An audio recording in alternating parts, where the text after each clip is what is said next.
1 Timóteo, primeira carta do apóstolo São Paulo a Timóteo, capítulo 3. Vamos meditar um pouco nessa palavra? Ó, irmãos, eu tenho uns 40 anos dentro de igreja. Eu nunca vi uma igreja tão cansada que nem vocês estão hoje. Estou olhando para vocês e estou com pena. Sério mesmo. Não estou brincando, não. É de Deus que eu estou falando. Agora não é brincadeira do Beto, não. Eu nunca vi gente tão cansada que nem vocês. O que vocês fizeram hoje? Pelo jeito foram para a academia, trabalharam bastante, correram bastante, e aí nós chegamos aqui cansados. Né, Tiago? O Tiago tem viajado bastante, está tranquilo. E a intenção de eu estar falando isso é para chamar a tua atenção para cá, porque o que nós vamos falar aqui é muito sério. É muito sério. O que a gente vai pregar aqui hoje, o que nós vamos conversar aqui hoje é algo muito sério. Pode ver que eu mudei até o semblante já.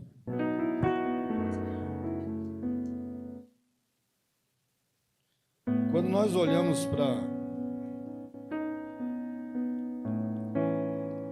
o ministério, quando nós olhamos para um sacerdócio, eu fico pensando, a primeira coisa que eu penso, o que é que Deus viu em nós?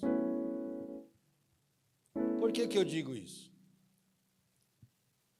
Porque quando eu olho para mim, eu vejo uma pessoa cansado, desanimado, muitas vezes travado para as coisas de Deus.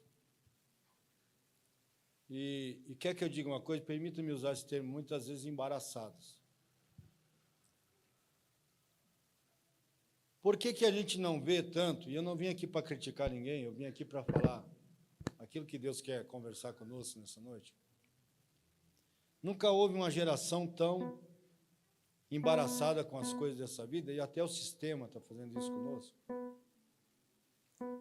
Hoje o sistema está entrando nas igrejas, em nossas vidas, de forma que o sistema está imperando mais do que as nossas próprias vontades, ou aquilo que queremos fazer ou deixamos de fazer. Eu sou um tipo de crente, um tipo de obreiro que eu estou no carro, estou pensando em algumas coisas referentes à minha vida.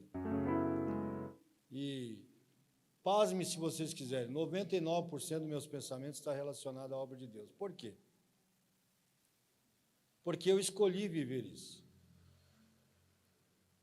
Eu não vim para Jesus porque era uma opção de vida que eu tinha, era uma escolha que eu tinha. Não era. Eu não vim para Jesus para dizer, bom, eu vou tentar por aqui, não. Não foi essa a minha escolha. O que fez me vir para Jesus é que era a última coisa que eu poderia fazer ou não fazer. É decidir servir Jesus. E eu não sei se isso aconteceu com vocês. Eu me encontrei em um estágio da minha vida que eu percebi que havia um vazio dentro de mim. Quando nós pensamos que estamos muito cheios, nós não percebemos que estamos vazios. E eu não vim falar com palavras inefáveis, já vou explicar tudo isso, parece que está meio embaraçado. Né? O que eu quis dizer para vocês é que para mim vir para Jesus não foi uma escolha minha. Não fui eu que escolhi. Não fui eu que cheguei a Jesus. O Senhor me quer na sua obra? Não, a Bíblia diz que Ele chegou em mim, chegou em nós e diz assim, fui eu que te escolhi. Quando Jesus está dizendo isso, foi eu que te escolhi, sabe o que me remete isso? É que alguma coisa Deus viu em mim e alguma coisa Deus viu em nós. E sabe o que mais me preocupa nisso? É que será que aquilo que Deus viu em nós é o que realmente nós estamos expressando? Parou para pensar nisso? Do jeito que vocês estão cansados, do jeito que eu estou querendo explicar, vai ficar difícil. Né?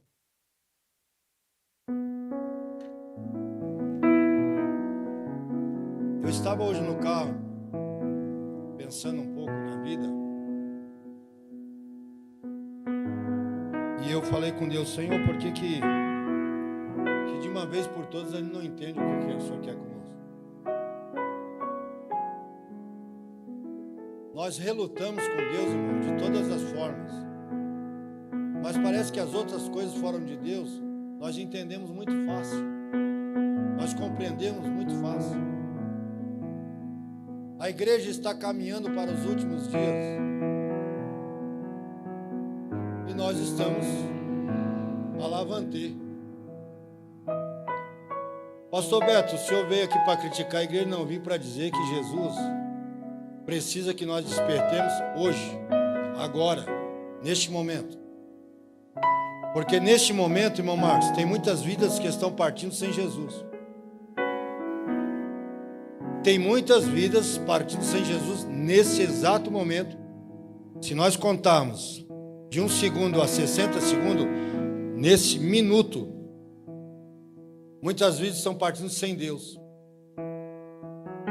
E sabe por que muitos estão partindo sem Deus, às vezes do nosso lado? Porque nós só pensamos em nós, nas nossas escolhas, nos nossos desejos, nas nossas ambições. Sabe qual é a frase que eu não gosto de ouvir de um pai, de uma mãe? Eu formei meu filho. Nenhum de nós formamos filho.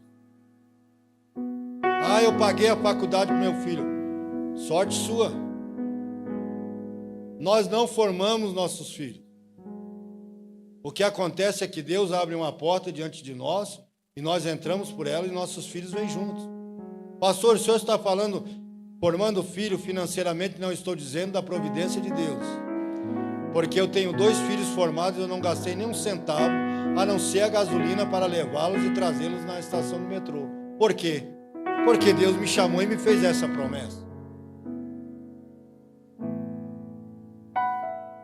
Se um dia você ouvir eu e minha esposa dizer nós formamos filho, isso é mentira. Nós estamos vivendo aquilo que Deus falou, nós precisamos viver aquilo que Deus fala para nós.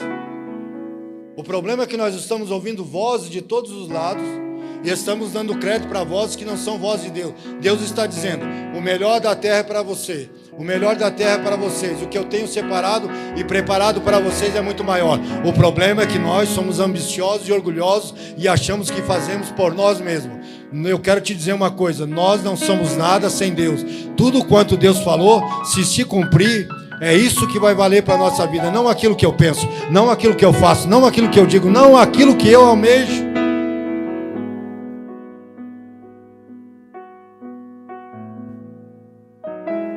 Eu vou de novo usar um termo aqui, se é que eu posso falar isso de Deus. Deus está cansado disso. Grave essa frase. Deus está cansado disso. Temos tempo para tudo. Temos tempo para tudo. E Deus está esperando. Quando é que teremos um tempo para Deus? Medite nisso. Quando é que nós vamos ter tempo para as coisas de Deus?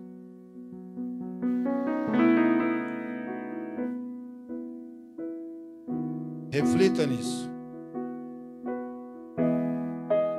Reflita nisso que eu estou falando. Paulo escreve a Timóteo, na sua primeira carta, no capítulo 3, ele diz: esta é uma palavra fiel. Que se alguém deseja o cargo, a função, excelente obra, deseja. Se nós desejamos hoje um cargo, uma função na obra de Deus,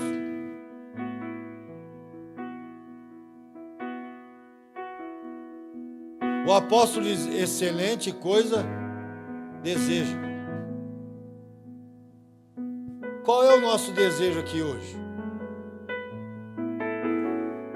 É palavra pastoral e de reflexão nessa noite. O que é que nós estamos desejando aqui?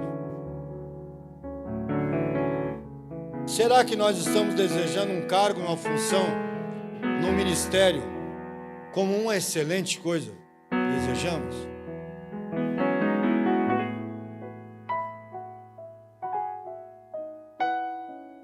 Interessante isso aqui. Paulo escreve para um menino, um filho na fé, trazendo a ele uma reflexão, trazendo a ele um direcionamento para um menino que iria avançar, que estava avançando no ministério. E quanto mais você recebe, mais você é cobrado. Na medida que você vai avançando, vai se aperfeiçoando, porque você vai ser cobrado. E Paulo diz assim: convém, pois, que o bispo seja. Escute isso aqui, irmãos. Nós devemos nos preocupar muito mais do que somos aqui dentro, lá fora. Porque o mundo está de olho em nós. Até a natureza geme e espera que nós nos posicionemos. E às vezes a gente vem para a igreja, sai da igreja e entra na igreja da mesma forma. O que eu mais desejo para mim, para o meu coração nessa noite, é que eu escute mensagens que toquem na minha alma e diga que eu tenho sede de Deus. As mensagens que mais ouvimos, eu não estou falando mensagem local, estou falando na mensagem universal das igrejas. O que mais nós ouvimos são mensagens que massageiam o nosso ego, que nos dão valor, que nos levam lá em cima, nos altos. 98% dos louvores hoje são a respeito de nós. Enquanto deveria ser o inverso. 2% de nós, se tivéssemos nos incluir numa frase do louvor, e 98% ser para a adoração dele. Porque quem tem que ser adorado aqui não é o homem, não é o pastor Beto, mas sim Deus. E eu vou aproveitar uma brecha aqui, já que eu falei que é um conselho pastoral e uma noite de reflexão. Cuidado com os hinos que você está ouvindo. E cuidado com os hinos que você está cantando.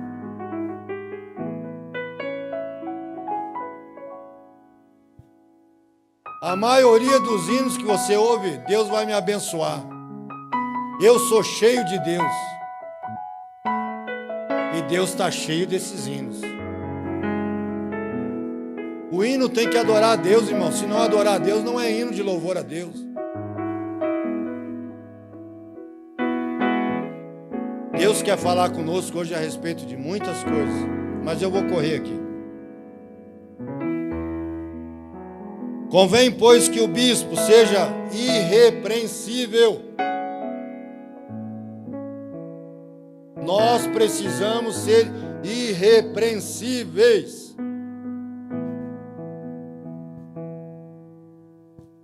Ninguém pode olhar em nós, irmãos Valdo, e achar uma brecha. O inimigo não pode olhar para nós e acharmos uma brecha.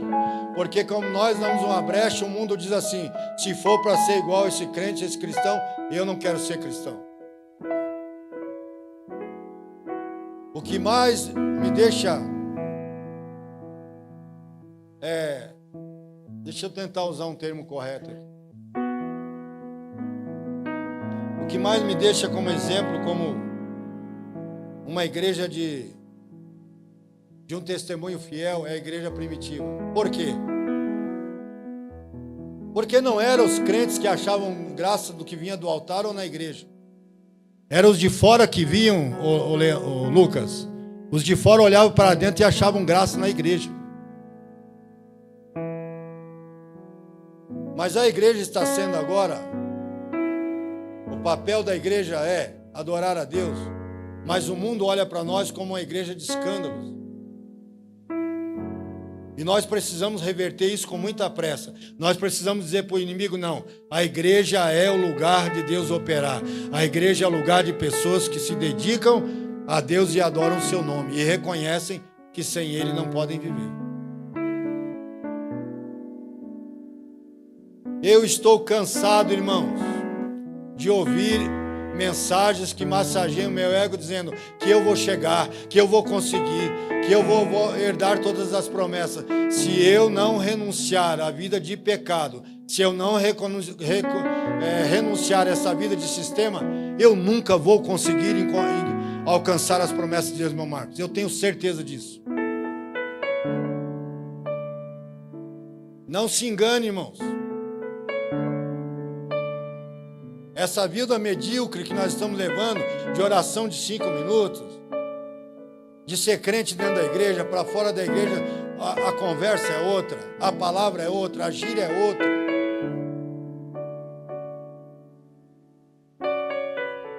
Escute o que eu vou dizer. Deus está cansado de tudo isso. Se nós cantarmos em teus braços é o meu descanso, nós precisamos cantar com verdade. Quando eu estou nos teus braços, Senhor, eu descanso. Aleluia.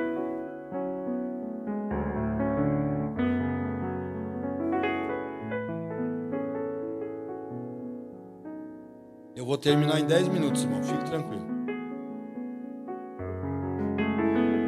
Marido de uma mulher,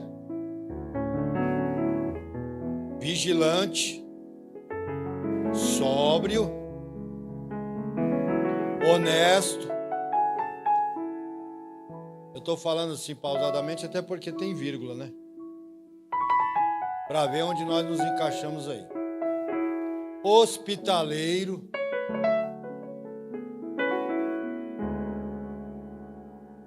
apto para ensinar. O que mais?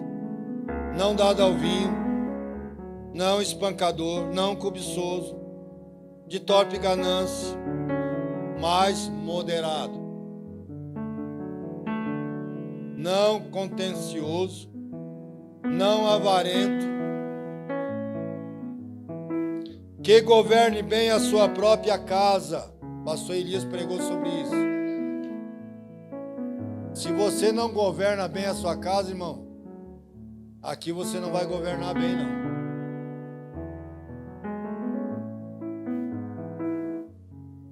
E quando a gente fala em governar a casa, pastor Elias, remete ao pensamento de que não devemos ser mandados pelas mulheres ou sujeitos às mulheres. Não é isso aqui que Paulo está escrevendo. Ele está falando de um governo de excelência na sua casa. Vamos tentar simplificar isso aqui? Se lá na minha casa eu não tenho cuidado com as coisas da minha casa, se lá na minha casa eu não sou organizado, se lá na minha casa eu não tenho tudo sujeito a mim no sentido de controle, de zelo, aqui é que eu não vou ser diferente, irmãos. Se você vê alguém jogando lixo dentro da casa, pode ver que a casa dele é um lixo.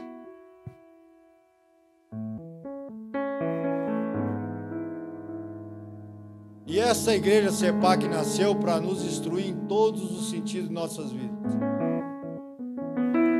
Eu já melhorei como marido, só não deixa a irmã Rita dar glória, cadê ela? Dê um glória, mulher, agora. E quer que eu diga, melhorei como profissional. O tratamento com meus clientes é outro, porque eu aprendi aqui. Talvez eu não seja um marido que nem eu falei aqui, aquele maridão, né? Mas eu estou com a mesma mulher há 32 anos. Ou ela gostou do meu dinheiro ou gostou de mim. Um dos dois não gostou. Eu brinco assim, irmão, mas isso é muito sério. Então a recomendação é que se nós não governamos bem a nossa casa, e se nós não temos cuidado da nossa casa, se lá nós não somos sacerdotes da nossa casa, aqui também não seremos. Por que a palavra de hoje veio mais para uma reflexão? Porque alguma coisa Deus quer nos ensinar. Eu falei aqui que a minha vida profissional mudou e eu aprendi aqui. Por que mudou?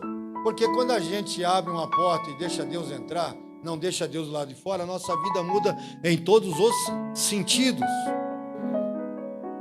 E se você participou do Vision Day, nós temos lá uma curva, né, pastor? E você tem que perceber se você está subindo ou se você está descendo. E se esse lugar não tem sido uma bênção para você, deixa eu te dar uma péssima notícia. Aqui não é o seu lugar. Simples assim. Agora, quem faz esse lugar aqui não é você, não somos nós. O que faz esse lugar é nós entendermos que nós não somos dono desse lugar, mas que o dono desse lugar quer nos ensinar todos os dias. Pedro, por que eu vou dizer isso? Parece que eu estonei da mensagem, até a gente estava aprendendo isso outro dia aqui. Pensa num pescador, era Pedro. Você sabia que Pedro conversava com os peixes? Ele sentava no barco e dizia, ó, vem para a rede porque não quero ter muito trabalho não. O barco de Pedro, isso aqui já estou aqui conjunturando aqui alguma coisa que eu já na minha mente já produziu. Você não vai encontrar isso na Bíblia, senão vai dizer, pastor, onde é que está? Não pode dizer que não está na Bíblia. Mas Pedro está, o barco de Pedro está, a pescaria está, Pedro era pescador. Pedro se achava o cara. Viu, irmão Natal? Diácono Natal. O que mais Pedro sabia fazer? Você sabe me dizer quando encontrou Jesus? Quem sabe me dizer o que mais Pedro sabia fazer?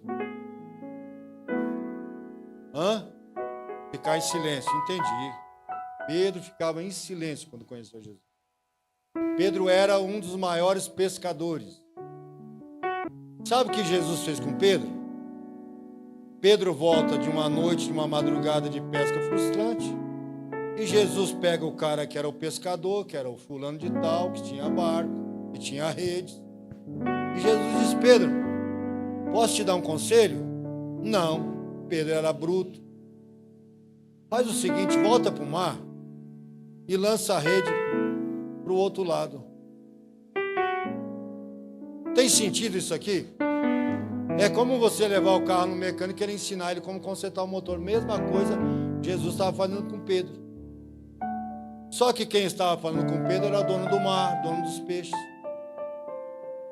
E Pedro reluta com Deus, porque Pedro, ele diz o seguinte, pescamos a noite toda, Jesus, como se dissesse, e eu conheço o mar nas suas maiores profundezas até o seu leito lateral, até a sua margem lateral. Jesus disse, pois bem, então, lance a rede do lado direito, tem até um hino que canta, fala isso. E Pedro foi surpreendido de alguém que ele achava que não sabia pescar, e ele sabia dar um conselho, e ele faz a sua maior pesca de todos os tempos. E se fala em 53 peixes, ou 153, mas quando fala peixe lá, não é esses peixinhos que a gente pega aqui nos pesqueiros de meio quilo, não, era peixes. Eles não conseguiam puxar a rede. Pois bem, que governe bem a sua própria casa, tendo seus filhos em sujeitão com toda a modéstia. Porque se alguém não sabe governar a sua casa, sua própria casa, terá cuidado com a igreja de Deus? Olha que pergunta interessante.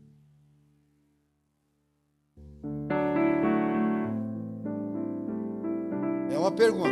Será que dá para nós responder?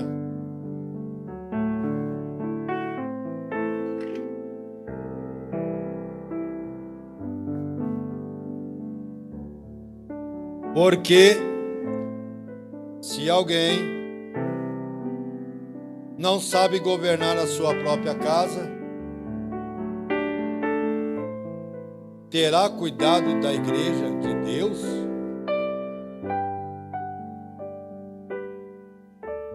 Irmãos, o que isso aqui está falando? Que a vida lá fora é um paralelo com a vida aqui. E que a vida aqui dentro do templo, pastora Cíntia, tem que ser um paralelo com a vida fora do templo.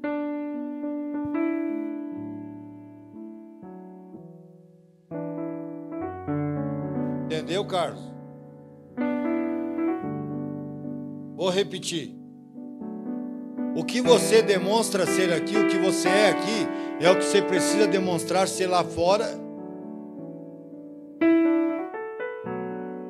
Eu chego aqui, prego, falo um monte de coisa, encho a cabeça de vocês de coisa, e daqui a pouco eu saio ali fora, eu mesmo não vivo o que eu prego. Então, se eu não consigo ser lá em casa, aqui também não vou ser, irmão. Até pode ser que eu visto uma máscara e você pensa, pastor Beto é um homem cheio de Deus. Se eu não sou cheio de Deus lá fora, aqui é que eu não sou também. Ser cheio de Deus, irmãos, é ter Deus em todos os momentos da vida, independente de circunstâncias. É no choro, eu sou um homem de Deus. É na luta, sou um homem de Deus. É na vitória, também sou um homem de Deus.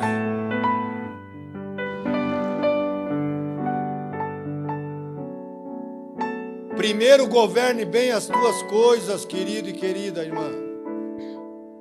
Depois venha governar aqui, porque aqui nós vamos governar coisa que não é nossa.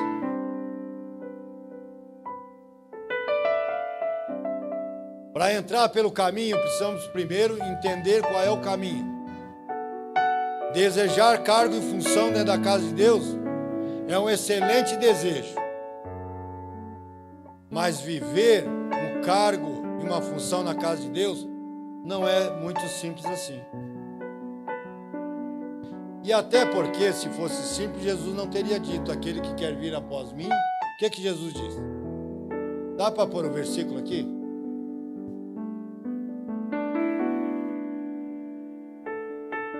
O que foi que Jesus... Vamos parar, eu vou encerrar nesse versículo. Tinha mais coisa aqui, eu vou até fechar. Jesus falou assim: aquele que quer vir após mim, primeiro. Interessante, né? Jesus falou o quê?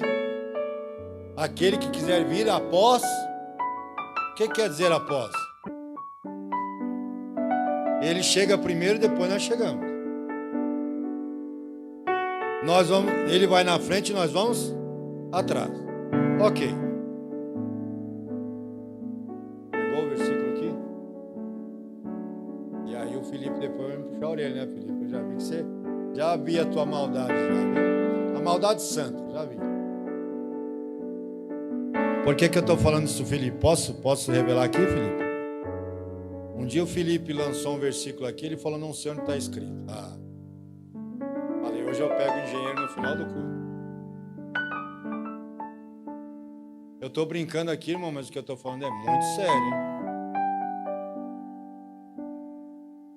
Falei, Felipe, diácono Felipe, você já é presbítero, né, Felipe? Hã? Ah, tá, eu já imaginava que você era presbítero. Eu falei, você nunca faça menção no púlpito de um versículo que você não sabe onde está escrito. Eu não sei onde está escrito, então não faça menção. Então diga o versículo, fica melhor, não precisa nem dizer onde está escrito. Aí você já falou mesmo.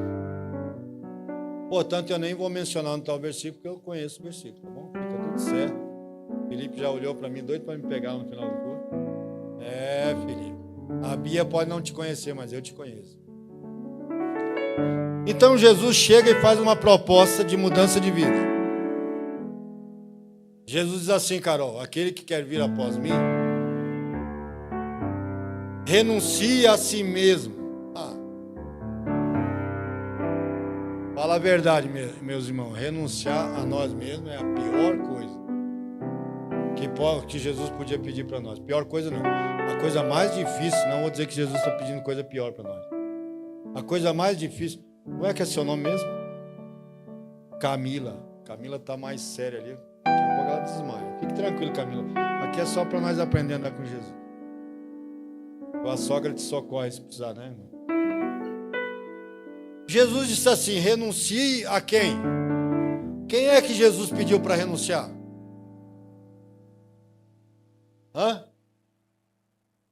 Por que Jesus falou para nós renunciar a nós mesmos? Sabe o que Jesus quis dizer assim, aqui, Leandro? Que sem nós renunciar a nós mesmos, não dá para seguir Ele. Porque o problema maior, pastor Elias, está em nós. Se Jesus pede para renunciar a algo nosso, pessoal nosso, é porque tem alguma coisa que precisa ser renunciado para nós seguir a Cristo. Isso nos remete a quê? Que não pode se servir a Cristo, seguir a Cristo de qualquer maneira. Precisa ter uma vida de renúncia. E aí Jesus diz assim: você pode ler como você quiser, até que tem traduções que é: tome a sua cruz e siga, mas renuncie a si mesmo, enfim. A ordem dos tratores não alteram o viaduto.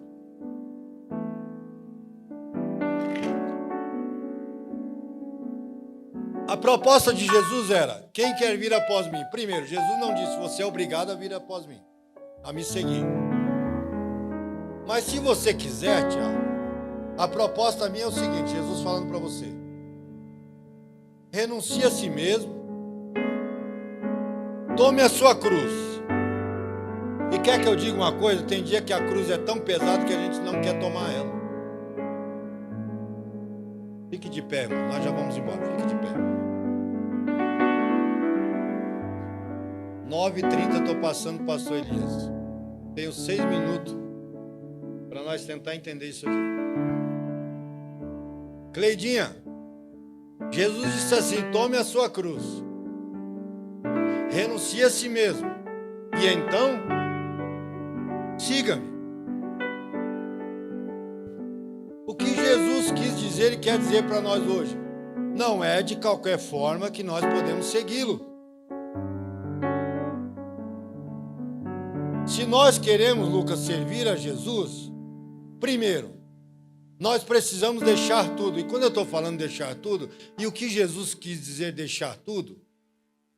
Jesus não quis dizer para você deixar a esposa, a família, negócio, o seu trabalho, nada disso. O que Jesus quis dizer é deixar tudo aquilo que possa vir te atrapalhar, te impedir. Deixa o impedimento.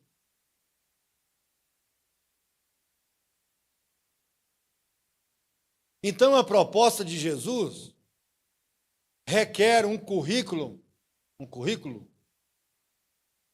não assim tão simples, tem que ter alguma bagagem nesse currículo. O que tem que ser apresentado para Jesus aqui hoje? Primeiro, uma vida de decisão. Eu quero servir o Senhor. Legal. Primeiro passo. Eu estou decidido a segui-lo. Viu, meu irmão Marcos? Jesus disse: ótimo. E então? Precisamos renunciar. E o interessante é que esse renunciar é algo pessoal. É olhar para dentro de mim, porque se nós não conseguimos perceber o que é, e nós precisamos renunciar para seguir a Cristo, é sinal que nós temos que aceitar Jesus de novo, pedir para Ele discernimento, para Ele nos revelar o que é que nós precisamos renunciar. E depois tomar o peso da cruz. E essa cruz não é uma cruz de alguém. Jesus está dizendo assim: tome a sua cruz. Tome a sua cruz. Você está disposto a isso? Só alguém está, só um está disposto. Você está disposto a seguir a Cristo? Está disposto a renunciar tudo? Está disposto a carregar a cruz? Ou quando um filho fica enfermo, você solta a cruz? Quando você recebe uma promoção, você coloca a cruz no ombro de novo? Essa cruz que nós carregamos é para carregá-la em certos momentos, ou essa cruz é para todos os momentos?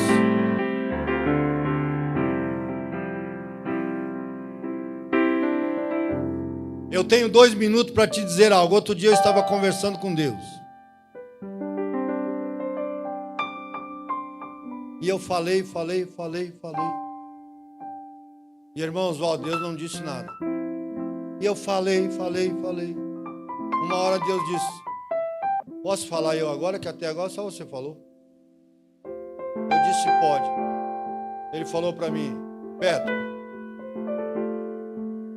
quer tomar uma posição hoje? Eu falei: quero. Então siga. Acabou. Incrível que pareça para mim e para você, irmãos, as coisas para mim se tornaram muito simples. Coisas que eram uma montanha que eu tinha que atravessar, um grande obstáculo. Hoje eu levo isso naturalmente. Por quê? Porque eu entendi que servir a Cristo, primeiro, não é mais ao meu respeito. Não é mais sobre mim. É sobre Ele. O que eu mais tenho dito na minha área profissional e na minha vida espiritual: Senhor, todos os elogios e aplausos eu transfiro logo para o Senhor. Eu não quero que chegue no meu coração, não. Quando me aplaudir, Senhor, já vai recebendo aí. Quando alguém me elogiar no meu trabalho, Senhor, foi o Senhor que me capacitou. Então, tudo é para o Senhor, é o teu respeito, não o meu respeito. Quando a igreja entender que tudo isso aqui, toda essa estrutura, não é ao nosso respeito, mas ao respeito dele, tudo vai mudar.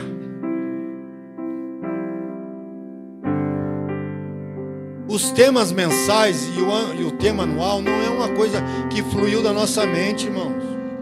Isso fluiu da mente de Deus. O que fazemos aqui fluiu da mente de Deus. Então a proposta hoje para eu encerrar. Quer seguir? Quer seguir, André? Quer seguir, Duda? Quer seguir? Então, primeira coisa, renuncie. Tome a cruz de vocês. A igreja quer seguir a Cristo? Vamos seguir a Cristo de verdade? Vamos cantar que nos braços dele nós estamos descansando? Então vamos se jogar no braço dele e dizer: Jesus, haja o que houver, aqui eu estou descansando, me abraça aqui.